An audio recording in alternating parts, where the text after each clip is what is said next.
tua nih orang. Kesel. Assalamualaikum Ustaz. Ada apa? Enggak, lagi kesel Ustaz nih. Kalau kenapa? Iya, biasa diajak main, diajak jalan, selfie bareng, makan bareng, taunya gibain ana di luar. Gibainnya dengan Ustaz lagi. Oh gitu? Iya. Aduh, gimana nih? Padahal itu kan dosa besar Ustaz ya? Gibah Iya, itu. dosa Dosa besar besar, kan Ustaz iya, ya? benar. Oke. Biar dia kurang ajar.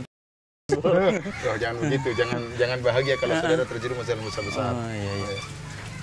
Memang gibah itu tidak dilakukan, dia merupakan apa? Dosa besar. Ya.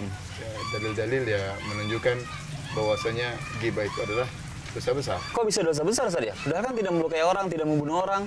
Bisa dapat dosa besar dia orang gibah itu Ustaz. Oh iya benar, gibah ya syariat menentukan bahwasanya gibah itu dosa besar dan dalil-dalil yang menunjukkan bahwasanya gibah itu dosa besar sangat banyak ya. Di antaranya dalam Al-Qur'an Allah Subhanahu wa taala berfirman wala yaghtab ba'dukum ba'dha, dan janganlah sebagian kalian menggibah saudara yang lain. Atau ayuhibbu ahadukum an ya'kula lahma akhihi maitan fakarihtumu. Apakah salah seorang dari kalian suka jika memakan bangkai daging saudaranya? Dan kita tahu bahwasanya kalau kita makan bangkai hewan kita tidak bakalan suka.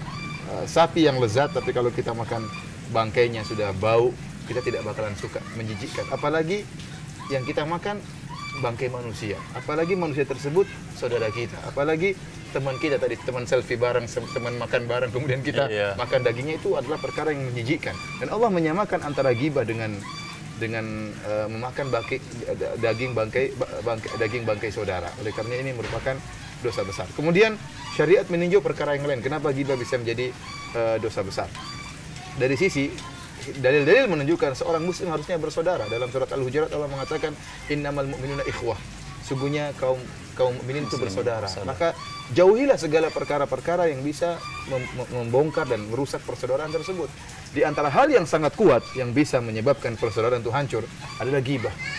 Gibah. Memang benar gibah itu tidak melukai orang lain, tidak tidak menumpahkan darah orang lain, tidak mencuri harta orang lain, tetapi dia melukai dari sisi hati. Dia melukai dari sisi hati. Oleh karenanya, saya katakan gibah itu lebih parah daripada seorang yang mencaci saudaranya di hadapannya. Biasanya ada teman kita datang kemudian mengatakan kamu memang bodoh, kamu memang brengsek. Kita sakit hati. Tapi beda. Tapi kalau ternyata dia ngomong di belakang. Iya. Kamu gimana perasaanmu? Iya Ustaz, keselnya mangkali itu Ustaz, sakit itu di sini banget Ustaz, sakitnya sampai ke kepala, rasanya ke ubun-ubun. Iya, saya bisa bayangkan ya, artinya teman kita ngobrol bareng, kemudian kita bercanda bareng, kita ngaji bareng, atau dia jatuhin kita di belakang, itu sakitnya memang luar biasa. Oleh karena seorang penyair pernah berkata, waqad yurja li jurhi sayfi bur'un wala bur'u lima jaroha lisanu. Dan bisa jadi diharapkan kesembuhan dari luka akibat sayatan pedang, tetapi sulit diharapkan kesembuhan dari luka akibat sayatan hati, sayatan lisan. Karenanya kemudian dia mengatakan jarohatu sinani lahal ti'amu wala yaltamu ma jarohal lisan. Bahwasanya luka-luka akibat sayatan pedang masih bisa disembunyikan, masih bisa disembuhkan, masih bisa dikembalikan.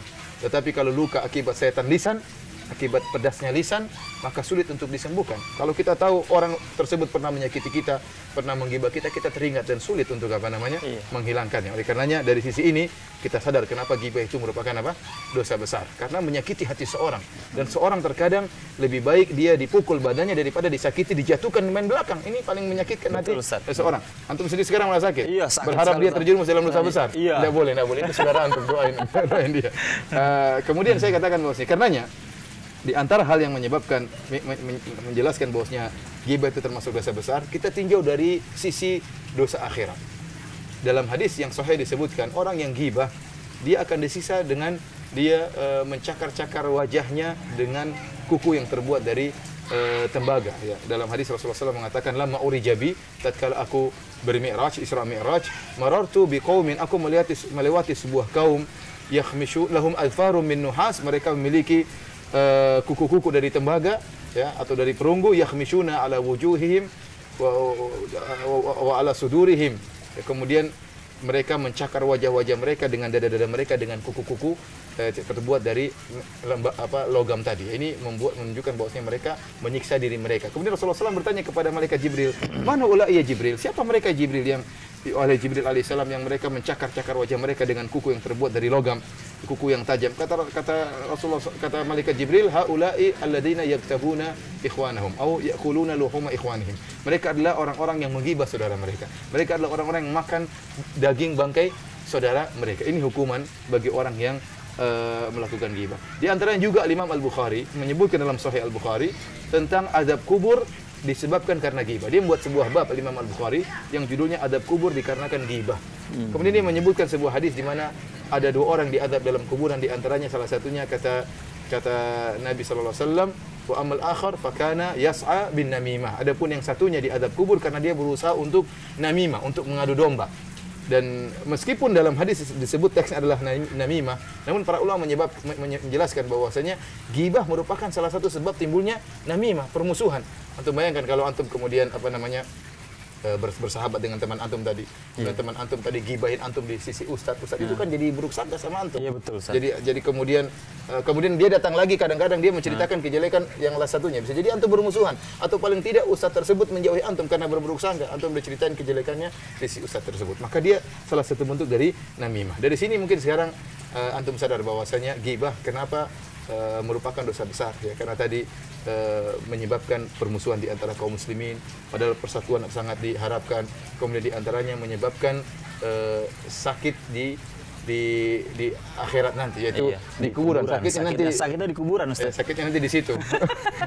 Betul lah. Ya, orang yang menggibah dia mungkin bersenang-senang. Dia sekarang bergibah dia bahagia, menceritakan kejelekan orang lain, ngerumpi, semangat menjatuhkan saudaranya. Tapi apalagi ustadznya mendukung dia misalnya, atau teman tadi yang bergibah ria mendukung dia semangat menceritakan kejelekan saudaranya, dia bersenang-senang bergibah ria, tetapi nanti yang menyakitkan dia adalah di kuburan kelak. Tapi benar gak sih Ustaz, kalau kita digibah, benar gak dosa kita diambil atau amalan dia yang buat kita? Itu ada seperti itu, Ustaz? Iya, benar. Dalam hadis yang sahih disebutkan kalau orang menggibah kita, maka kejelekan-kejelekan kita akan ditransfer ke dia. Kejelekan-kejelekan transfer ke dia, atau kebaikan-kebaikan dia transfer kita. Jadi sebaiknya Ana udah nggak usah tanya ke dia lagi, Ustaz, ya? Atau sikap tidak ada masalah kalau antum nasihati dia, sampaikan kepada dia bahwasanya saya mendengar engkau menggibah saya, ya nasihati. Ini tidak boleh seperti itu. Siapa tahu dia kembali sadar. Jangan kita malah bahagia, alhamdulillah dia terjumus dalam dosa besar. Alhamdulillah dia akan disiksa di azab kubur. Tidak, kita sama saudara harus saling memaafkan. Iya, insyaallah, Ustaz. Terima kasih, Ustaz, ya. Assalamualaikum. Salam.